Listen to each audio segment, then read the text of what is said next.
Bloomberg Audio Studios. Podcasts, radio, news. I'd like to welcome our global Bloomberg television and radio audience as I'm joined in conversation by Democratic Senator Amy Klobuchar of Minnesota, live from Capitol Hill. Senator, thank you very much for being here. You are leading a subcommittee hearing today titled Continuing a Bipartisan Path Forward for Antitrust Enforcement and Reform. And I do wonder, in what will be come January, a Republican-controlled Congress in both chambers and White House, what that bipartisan path actually looks like.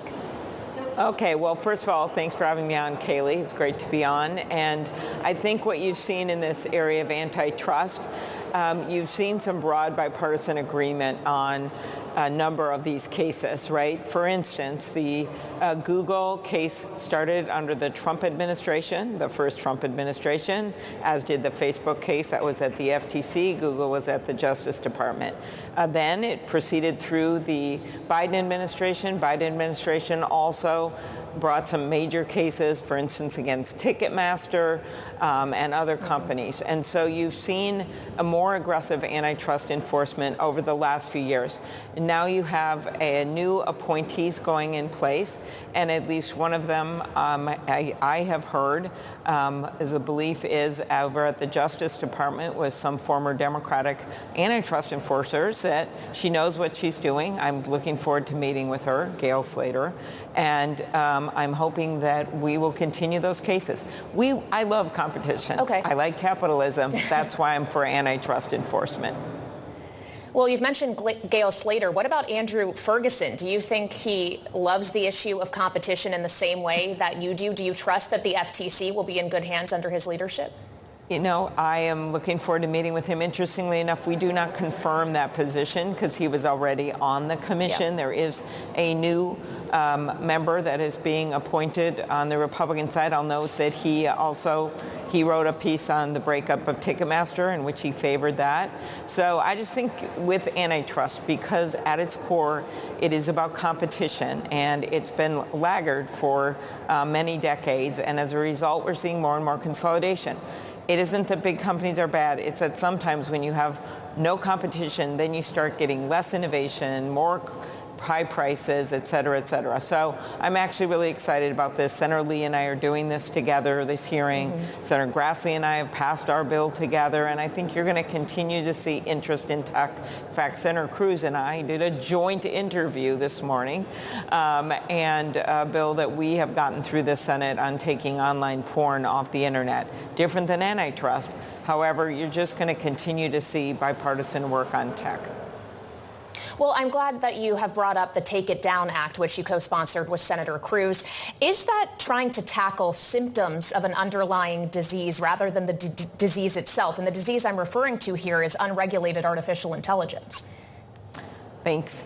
I really would like to put in some rules of the road on AI, and this bill is actually broader than just AI pornographic pictures. It's actually also real pictures as well as AI created ones. We're now seeing 1 in 12 Americans saying that they have been a victim or know someone that's a victim of this. We've had 20 suicides in 1 year of young kids. 20 suicides because someone, a girlfriend, boyfriend, someone they knew, put up their photo. They were embarrassed that their friends and their family would know, and they killed themselves. These are FBI statistics. So Senator Cruz and I came together. The bill does two things. One, make it clearly a crime to use pornographic imagery of someone else, whether it's AI created or real.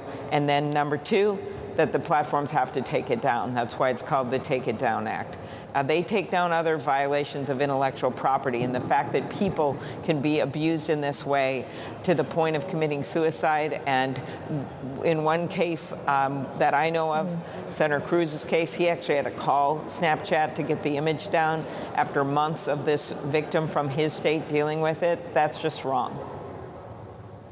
Senator, I'd like to ask you about another one of your colleagues, your fellow Democrat. Senator Elizabeth Warren of Massachusetts wrote a letter, we understand, to President-elect Donald Trump asking for firm conflict of interest rules to be put into place related to Elon Musk, who, of course, has been tapped to co-lead this new Department of Government Efficiency. Have you had any conversations with Senator Warren about that, or at the very least, do you share in that sentiment? Now, I haven't seen this letter, but I will say that I believe that we need conflict of interest rules in place for people who are making major decisions in the government. That is what our people have done voluntarily for years now. And you have a number of very wealthy people going into the Trump administration. There's been wealthy people as well under Democratic administrations, but you have a number of them coming in, and we need the conflict rules enforced. We need to know that the decisions they are making are not for their own interests, but for the interests of the American people. And I would hope that President-elect Trump agrees. Finally, President-elect Trump yesterday met with the CEO of TikTok, Shou Chew, at Mar-a-Lago after saying in a news conference, Senator, that he has a warm spot in his heart for TikTok when asked if he would like to see the ban go through or will try to stop it. Given some of the issues we have already discussed around technology in particular and what is propagated on these platforms, what is your view about whether that ban should be enforced come January? Of course, this came out of Congress with strong bipartisan support, and there are two avenues here. One is that they can follow the law and divest and find a buyer for the company, and the second is that they still are appealing to the Supreme Court. So my view has been that we should have rules of the road in place, by the way, for all platforms. I have been way out there, as I think you know, in terms of getting not just pornography off the internet, but other very, very difficult things that are on there right now, and that we should have a better policing of that, and people should have the right to protect their own intellectual properties, and also that we should have antitrust enforcement. You just can't have, say, Google with a 90% market share on the search engine and not have any competition, and then allow them to self-preference, as we see with Amazon and other companies, their own products at the top. That's why the NFIB, which is not a liberal organization, the National Federation of Independent Businesses, is strongly supporting the bill that I have with Senator Grassley, which simply puts some rules in the road in place for competition on the internet. All right, Democratic Senator Amy Klobuchar of Minnesota joining us live from Capitol Hill on Bloomberg Television and Radio. Thank you so much.